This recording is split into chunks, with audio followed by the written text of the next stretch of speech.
Salam sejahtera dan salam Sarawak sayang bersama saya Janet Bennett. Berita malam dimulakan mengenai kunjungan hormat delegasi National Task Force NTF diketuai Komander NTF Laksamana Madya Datuk Aris Adi Tan Abdullah terhadap Ketua Menteri Sarawak Datuk Patinggi Tan Sri Dr. Abdul Rahman Zohari Tun Datuk Abang Openg di Wisma Bapa Malaysia Kuching pada Khamis. Pertemuan hampir 30 minit itu membincangkan kerjasama antara kerajaan negeri dan NTF berhubung pelaksanaan op benteng dan aspek keselamatan di sempadan negara terutama wilayah Sarawak dari kemasukan pendatang asing tanpa izin parti. Dalam majlis tersebut, Ketua Menteri turut menerima cenderahati daripada mantan Panglima 3 Brigade merangkap Ketua Staf Takbir dan Logistik NTF, Brigadier Jeneral Dato' Azhar Ahmad sebagai tanda penghargaan beliau. Hadir sama Pengarah Keselamatan Majlis Keselamatan Negara MKN Sarawak Sofian Iswandi Ismail, Komander NTF Laksamana Madya Datuk Aris Adi Tan Abdullah, Ketua Staf Operasi NTF DCP Datuk Muhammad Yusof Mamat dan Pembantu Ketua Staf Bahagian J2 NTF Brigadier Jeneral Dizaidi Syaf Jamaluddin. Laporan seterusnya, sejumlah RM275,800 peruntukan projek kecil luar bandar MRP Ahli Dewan Undangan Negeri Adun Semok Datuk Abdullah Saidul diagihkan kepada 74 Jawatankuasa Kemajuan dan Keselamatan Kampung JKKK, Persatuan Ibu Bapa dan Guru dan Badan Bukan Kerajaan NGO di konstitusi berkenaan. Peruntukan diserahkan oleh Datuk Abdullah yang juga Menteri Muda Hal Ehwal Korporat, Penerangan dan Unit Komunikasi Awam Sarawak UKAS sempena lawatan kerjanya selama 3 hari di Semop bermula sejak Rabu. Katanya peruntukan yang diserahkan itu merupakan permohonan sebelum Pilihan Raya Negeri Sarawak ke-12 PRN12 pada tahun lepas. Dan dalam lawatan kerja saya selama 3 hari ini, seramai berapa jumlah? 49 JKK Rumah Panjang menerima peruntukan sebanyak 123,000, sebanyak 3 JKK Kampung menerima peruntukan sebanyak 14,000, Jawatankuasa Masjid dan Surau 21 Jawatankuasa Masjid dan Surau menerima peruntukan sebanyak 52,500, satu PIBG sekolah iaitu satu komuniti Cina saya di DUN N42 Semop di Sungai Sian menerima peruntukan sebanyak 25,000 bagi tujuan membaiki pulih sebahagian daripada kawasan sekolah dan juga pembelian berbagai peralatan bantuan pelajaran, dan juga 7 NGO, kelab dan persatuan menerima peruntukan keseluruhannya berjumlah 61,300 dan jumlah MRP yang disampaikan dalam lawatan kerja selama 3 hari ini ialah 275,800. Dan insyaAllah Beliau berkata demikian kepada UKAS semasa mengadakan lawatan kerja dan penyampaian sumbangan MRP Dun Semop di Dewan Serbaguna Sungai Sian, Bintango pada Rabu. Terdahulu semasa berucap ringkas, beliau merakamkan penghargaan kepada pengundi di Semop termasuk kaum Cina kerana sekali lagi memberi mandat kepadanya pada pilihan raya lepas sebagai wakil rakyat di Dun berkenaan. Terima kasihlah di atas sokongan dan kepercayaan. Termasuk juga masyarakat Cina kita juga memberi sokongan yang kuat. Terima kasih. Jadi kita terus bekerjalah 5 tahun ini. Dalam lawatan tersebut, sebanyak 23 JKKK dan NGO menerima peruntukan MRP berjumlah keseluruhan RM107,750 dengan senarai penerima seperti berikut.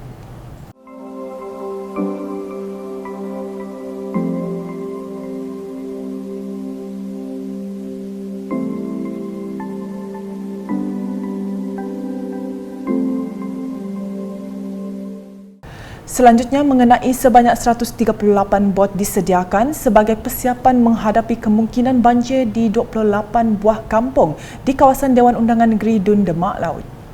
Simbolik penyerahan bot tersebut telah disempurnakan oleh Menteri Muda Tenaga dan Keselestarian Alam Sekitar Sarawak yang juga Ahli Dewan Undangan Negeri Adun Demak Laut Dr. Hazlan Abang Hipni baru-baru ini. Sebanyak 68 buah bot milik para nelayan yang sedia ada digunakan untuk zon Tabuan Melayu, manakala sebanyak 70 bot milik Persatuan Bot Pelancong bagi zon Bako sekiranya diperlukan. Ia merupakan inisiatif Pusat Khidmat Dun Demak Laut bersama-sama dengan Parti Pesaka Bumiputera Bersatu PBB dan Kelab 4x4 Demak Laut bagi membantu Jawatankuasa Kemajuan dan Keselamatan Kampung JKKK dan agensi kerajaan sekiranya berlaku banjir besar di kawasan tersebut. Manakala di Semarahan, kerja-kerja membaik pulih jalan rosak dan berlubang di sepanjang Jalan Semarahan Expressway dan Jalan Pesisir Asajaya Sadong Jaya sedang dilaksanakan pihak Jabatan Kerja Raya JKR. Ahli Parlimen Kota Semarahan Rubiah Wang memberitahu jalan pesisir dari persimpangan Kampung Tambir ke Asajaya kini dalam proses naik taraf. Jelasnya proses ini melibatkan penurapan jalan 3 lapis bagi memenuhi keperluan pengguna jalan raya yang semakin ramai dan dilalui oleh pelbagai jenis kenderaan termasuk kenderaan muatan berat. Katanya lagi, berdasarkan aduan orang awam, banyak kenderaan berat lebih muatan menggunakan jalan ini sehingga menyebabkan pelaksanaan kerja baik pulih tergendala.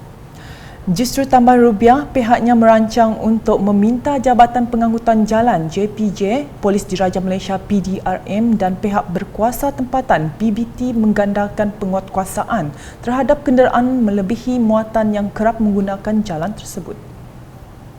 Di Simunjan, Wakil Rakyatnya Aula Dris memberitahu pendedahan program pembangunan pertanian, agromakanan dan perikanan darat dapat membantu meningkatkan pendapatan komuniti luar bandar. Ujarnya, Ketua Menteri Sarawak Datuk Petinggi Tan Sri Dr. Abang Abdul Rahman Zohari Tun Datuk Abang Openg telah memberi peruntukan untuk para petani di seluruh Sarawak agar produk pertanian dapat dikomersialkan.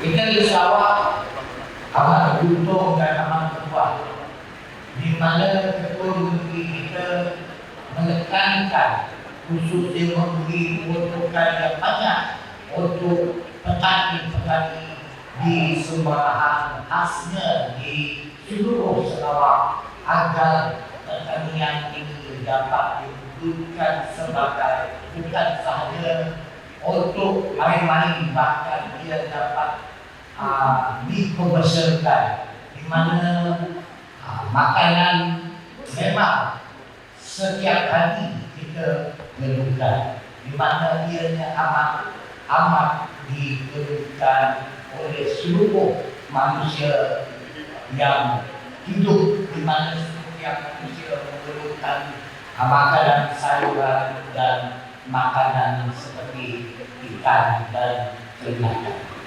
Beliau berkata demikian ketika menyempurnakan majlis perasmian penangguhan kursus program jangkauan komuniti pertanian Agrikop di Dewan Masyarakat Kampung Terasi Ulu pada Rabu. Jelasnya, seramai 92 peserta telah menyertai kursus Agrikop kali ini yang dianjurkan bersama Jabatan Pertanian Daerah Asajaya dan Pertubuhan Peladang kawasan Simunjan dengan mensasarkan komuniti dari Zon 4 Ragawan Dun Simunjan. Aula menambah, Kerajaan Sarawak turut memberikan peruntukan bagi membantu petani dan nelayan melalui dana fasilitasi pertanian AFF serta peruntukan menerusi Agensi Pembangunan Wilayah Bersepadu Semarahan IRSDA.